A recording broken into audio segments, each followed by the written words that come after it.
ಹಾಸನ ನಗರದ ಜಿಲ್ಲಾಧಿಕಾರಿ ಕಚೇರಿ ಸಭಾಂಗಣದಲ್ಲಿ ರಾಷ್ಟ್ರಪಿತ ಮಹಾತ್ಮ ಗಾಂಧೀಜಿಯವರ ಪುಣ್ಯಸ್ಮರಣೆ ಅಂಗವಾಗಿ ಮಂಗಳವಾರದಂದು ಸರಿಯಾಗಿ ಬೆಳಗ್ಗೆ 11 ಗಂಟೆಗೆ ಏರ್ಪಡಿಸಿದ್ದ ಹುತಾತ್ಮರ ದಿನಾಚರಣೆ ಕಾರ್ಯಕ್ರಮದಲ್ಲಿ ಅಗ್ನಿಶಾಮಕ ದಳವು ಸೈರನ್ ಧ್ವನಿ ಕೇಳಿದ ಕೂಡಲೇ 2 ನಿಮಿಷ ಮೌನಾಚರಣೆ ಆಚರಿಸುವುದರ ಮೂಲಕ ಮಹಾತ್ಮ ಗಾಂಧೀಜಿ ಅವರಿಗೆ ಗೌರವ ನಮನ ಸಲ್ಲಿಸಲಾಯಿತು.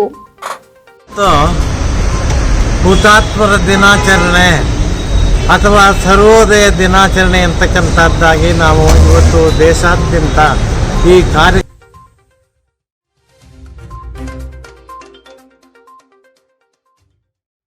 ನಂತರ ಸ್ವಾತಂತ್ರ್ಯ ಹೋರಾಟಗಾರರಾದ ಎಂ ಶಿವಣ್ಣ ಅವರು ಮಾಧ್ಯಮದೊಂದಿಗೆ ಮಾತನಾಡಿ, ದಿನವನ್ನ ಹುತಾತ್ಮ ದಿನಾಚರಣೆ ಇಲ್ಲವೇ ಸರ್ವೋದಯ ದಿನಾಚರಣೆಯನ್ನ ಇಡೀ ದೇಶದಾದ್ಯಂತ ಆಚರಿಸಲಾಗುತ್ತಿದೆ. 1947 ಆಗಸ್ಟ್ 15ರಂದು ದೇಶಕ್ಕೆ ಸ್ವಾತಂತ್ರ್ಯ ಬಂದಿದ್ದು, ನಂತರ ಗಾಂಧೀಜಿಯವರು ಕಾರಣಾಂತರದಿಂದ ಉಳಿಯಲಿಲ್ಲ. ದೇಶದ ಸ್ವಾತಂತ್ರ್ಯಕ್ಕಾಗಿ ತಮ್ಮ ಜೀವವನ್ನೇ ಪಣಕ್ಕೆ ಇಟ್ಟು ತ್ಯಾಗ ಬಲಿದಾನ ಅರ್ಪಿಸುವುದರ ಮೂಲಕ ಹುತಾತ್ಮರಾದವರನ್ನ ಈ ವೇಳೆ ನೆನಪಿಸಿಕೊಳ್ಳುವುದು ನಮ್ಮೆಲ್ಲರ ಆದ್ಯ ಕರ್ತವ್ಯವಾಗಿದೆ ಎಂದರು. ಈ ದಿನ ಎಂದರೆ ಜನರಿಗೆ ನೋವನ್ನ ತಂದಂತಹ ದಿನವಾಗಿದೆ.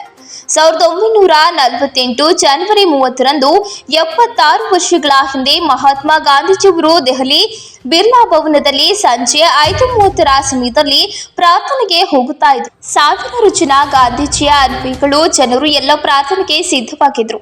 ಅದೇ ಸಮಯದಲ್ಲಿ ನಾಥೂರಾಮ್ ಗೋಡ್ಸೆ ಎಂಬ ವ್ಯಕ್ತಿ ಗಾಂಧೀಜಿಯವರ ಮೇಲೆ ಗುಂಡಿನ ಸುರಿಮಳೆಯನ್ನ ಸುರಿಸಿದಾಗ ಗಾಂಧೀಜಿಯವರು ಕೊನೆ ಉಸಿರು ಇಳಿಯುವ ಸಮಯದಲ್ಲಿ ಹರೇ ರಾಮ್ ಎಂದು ಹೇಳುತ್ತಾ ಇದ್ರು. ಸ್ವಾತಂತ್ರ್ಯ ಸಂಗ್ರಾಮದಲ್ಲಿ ಸಕ್ರಿಯವಾಗಿ ಭಾಗವಹಿಸಿ ದೇಶಕ್ಕೆ ಸ್ವಾತಂತ್ರ್ಯ ತಂದು ಕೊಟ್ಟಂತಹ ವ್ಯಕ್ತಿಯನ್ನ ಕಳೆದುಕೊಂಡಿದ್ದೇವೆ ಎಂಬ ನೋವು ಕಾಡುತ್ತಾ ಇದೆ ಎಂದರು. ಗಾಂಧೀಜಿಯವರ ವಿಚಾರಧಾರೆಗಳು ಎಂದೆಂದಿಗೂ ಪ್ರಸ್ತುತ. ಗಾಂಧೀಜಿಯ ವಿಚಾರಧಾರೆಗಳು ಇವತ್ತಿನ ಯುವಕರಿಗೆ ಮಾದರಿಯಾದರ ಸ್ತಂಭವಾಗಿದೆ ಎಂದು ಹೇಳಿದರು. ಇದೇ ವೇಳೆ ಅವರು ಮಹಾತ್ಮ ಗಾಂಧೀಜಿಯವರ ಜೀವನ ಮೌಲ್ಯಗಳ ಬಗ್ಗೆ ತಿಳಿಸಿದರು. ಇದೇ ಸಂದರ್ಭದಲ್ಲಿ ಜಿಲ್ಲಾಧಿಕಾರಿ ಸಿ ಸತ್ಯಭಾಮ, ಅಪರ ಜಿಲ್ಲಾಧಿಕಾರಿ ಶಾಂತಲಾ, ತಹಸೀಲ್ದಾರ್ ಶ್ವೇತಾ, ಉಪವಿಭಾಗಾಧಿಕಾರಿ ಮಾರುತಿ ಹಾಗೂ ಕಂದಾಯ ಮತ್ತು ವಿವಿಧ ಇಲಾಖೆಗಳ ಸಿಬ್ಬಂದಿಗಳು ಜಿಲ್ಲಾಧಿಕಾರಿಗಳ ಹಾಲ್ನಲ್ಲಿ 2 ನಿಮಿಷ ಮೌನ ಆಚರಿಸಿದರೆ, ಜಿಲ್ಲಾಡಳಿತದ ಅಧಿಕಾರಿಗಳು ಮತ್ತು ಸಿಬ್ಬಂದಿಗಳು ಹೊರ ವಿಭಾಗದಲ್ಲಿ ನಿಂತು ಮೌನ ಆಚರಿಸಿ ಗೌರವ ಸಲ್ಲಿಸಿದರು. ನಂತರ ಮಹಾತ್ಮ ಗಾಂಧೀಜಿಯವರು ಉಳ್ಕೊಳ್ಳಲಿಲ್ಲ ಕಾರಣಾಂತರಗಳಿಂದ. 1948 ಜನವರಿ 30ನೇ ತಾರೀಕು ಗೋಡ್ಸೆ ಎಂಬತಕ್ಕಂಥ ವ್ಯಕ್ತಿ ಮಹಾತ್ಮ ಗಾಂಧೀಜಿಯವರು ರಾಮನಾಮ ಪ್ರಾರ್ಥನೆ ಬಿರ್ಲಾ ಭವನದಲ್ಲಿ ಪ್ರಾರ್ಥನೆ ಮಾಡ್ತಾ ಇರಬೇಕಾದ್ರೆ ಗೋಡ್ಸೆಯವರು ಗುಡ್ಡಿಗೆ ಗಾಂಧೀಜಿಯವರು ಬಲಿಯಾದ ಕಾರಣ ಅವತ್ತು ಈ ದಿನವನ್ನು ಸರ್ವೋದಯ ದಿನ ಅಥವಾ ಹುತಾತ್ಮರ ದಿನಾಚರಣೆ ಅಂತಕ್ಕಂಥದ್ದಾಗಿ ದೇಶಕ್ಕೋಸ್ಕರ ಸಹಸ್ರಾರು ಜನ ತಮ್ಮ ಪ್ರಾಣವನ್ನು ಕಳ್ಕೊಂಡಿದ್ದಾರೆ ಸ್ವಾತಂತ್ರ್ಯಕ್ಕಾಗಿ.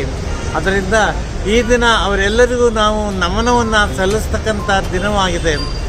ಈ ಸಂಬಂಧ 10, 11 ಮತ್ತು 12ರಂದು ಪಶ್ಚಿಮ ವಾಹಿನಿ ಶ್ರೀರಂಗಪಟ್ಟಣದಲ್ಲಿ 3 ದಿವಸ ಸರ್ವೋದಯ ಕಾರ್ಯಕ್ರಮ ನಡೀತದೆ ಅಂತಕ್ಕಂಥ ಮಾತನ್ನು ಈ ಸಂದರ್ಭದಲ್ಲಿ ಹೇಳ್ತಾ, ಬಂಧುಗಳೇ, ನಾವೆಲ್ಲರೂ ಈ ದಿವಸ ಗಾಂಧೀಜಿಯವರಿಗೆ ಮತ್ತು ದೇಶದ ಸ್ವಾತಂತ್ರ್ಯಕ್ಕಾಗಿ ಹೋರಾಟ ಮಾಡಿ ತಮ್ಮ ಹುತಾತ್ಮರಾದಂಥ ಎಲ್ಲರಿಗೂ ನಾವು ನಮನವನ್ನು ಸಲ್ಲಿಸಬೇಕು ಅಂತಕ್ಕಂಥ